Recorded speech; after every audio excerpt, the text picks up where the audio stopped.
नमः शिवाय। साधकों, हम श्रीमद् भगवद गीता के 12वें अध्याय का श्रवण कर रहे हैं और श्लोक संख्या 15 तक सुन चुके हैं। आज हम श्लोक संख्या 16 सुनेंगे। देखिए, श्लोक संख्या 15 में भगवान क्या कह रहे थे कि जो प्राणी व्याकुल नहीं होता, किसी दूसरे को दुख नहीं देता, हमेशा ईर्ष्या क्रोध इन सब से रहित रहता है, ऐसा व्यक्ति मुझे बड़ा प्रिय है। तो देखिए श्लोक संख्या 16 में क्या है, आइए सुनते हैं। श्लोक संख्या 16 है, अनपेक्ष है शुचिर दक्ष, उदासीनो गंतव्यथ, सर्वारंभ परित्यागो, यो मद भक्त स मे प्रिय है।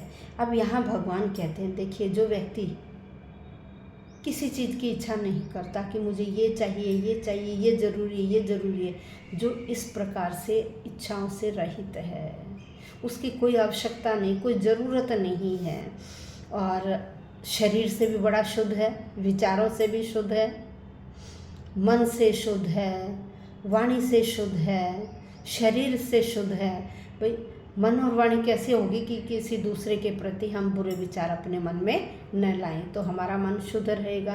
और शरीर शुद्ध कैसे होगा, नित्य प्रति 2 बार स्नान करने से। जो भक्त होते हैं, ऋषि मुनि योगी, वो दिन में 2 बार स्नान अवश्य करते हैं, सुबह प्रातःकालीन संध्या से पहले और शाम को सायंकालीन संध्या से पहले। तो इस तरह से भक्त का शरीर भी क्या हो जाता है, शुद्ध हो जाता है। तो कह रहे ऐसा व्यक्ति जो नए नए कार्य शुरू नहीं करता, कार्यों के पीछे नहीं भागता, ऐसा भक्त मुझे बहुत प्रिय है।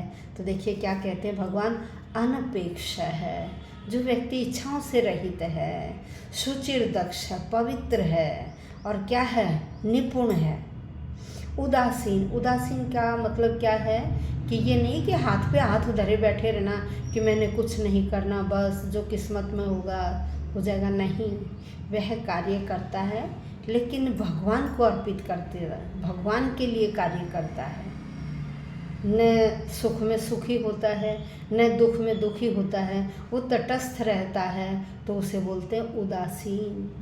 कार्य अवश्य करेगा लेकिन फल की इच्छा नहीं करेगा, भागेगा नहीं। फिर कह रहे गंतव्यथ है। गंतव्यथ है क्या है, सारे दुखों से मुक्त रहता है। मैंने बताया कि ना तो वो सुख में सुखी होता है, ना दुख में दुखी होता है, बस कार्य करता चलता है, भगवान को अर्पित कर देता है। सर्वारंभ परित्यागी, सर्वारंभ जितने भी नए नए कार्य हैं उनको करने में वो क्या करता है, उनका परित्याग करता है। वह केवल जो भगवान जिनसे प्रसन्न हो, वह केवल ऐसे कार्य करता है, नित्य प्रति नए नए कामों के पीछे नहीं भागता है, वह उनका त्याग कर देता है। कह रहे यो भक्त है, जो भक्त ऐसा करता है, स मे प्रिय, वह मुझे बहुत प्यारा लगता है।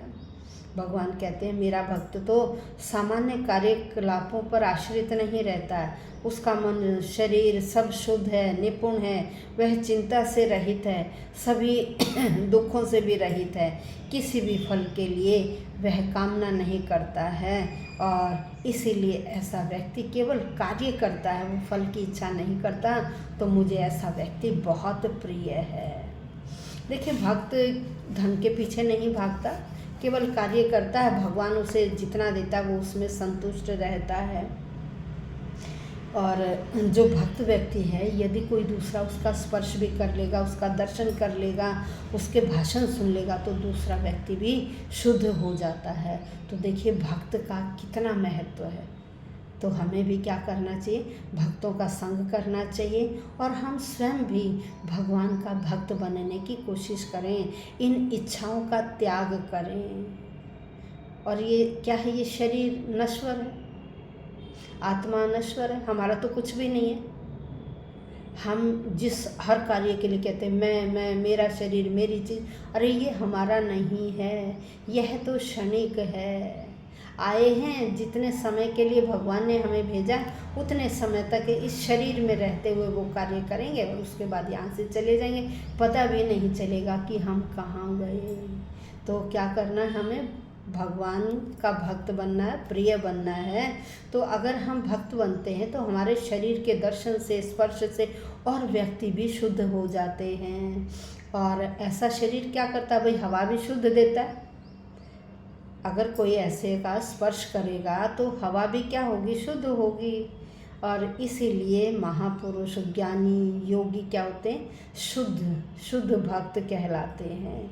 और भक्त कभी भी किसी भी चीज़ के पीछे नहीं भागता, उसे किसी चीज़ की ज़रूरत नहीं रहती। जितनी ज़रूरत है भगवान उसे उतना अवश्य देते हैं। और उसका उद्देश्य क्या है, वह किस लिए यहाँ आया है, केवल भगवान को प्राप्त करने के लिए। और भगवान ने जो उसे काम करने के लिए दिए हैं वह उन्हें पूरा करके अवश्य जाता है। लेकिन लोभ माया से रहित होकर हमेशा जो भक्त है वो भोग तथा संग्रह के लिए जितने भी किए जाने वाले काम है ना, वो सबका परित्याग कर देता है। वो उन कामों की तरफ नहीं भागता है।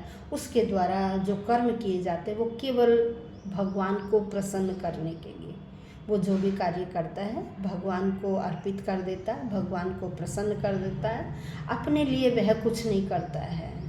आपने देखा होगा कुछ व्यक्ति क्या करते हैं, अरे अपने में ही लीन रहते हैं, इतने बड़े बड़े भवन, मकान, गाड़ी और लग्जरियस लाइफ व्यतीत करते हैं, अपने बच्चों को सुख सुविधाएं देते हैं, लेकिन भक्त इन चीज़ों की तरफ ध्यान नहीं देता। वो देखता है कि ठीक है, भगवान ने मुझे रहने के लिए छत दी है, मुझे और ज़्यादा बनाकर क्या करना है, उसी में वह संतुष्ट रहता है।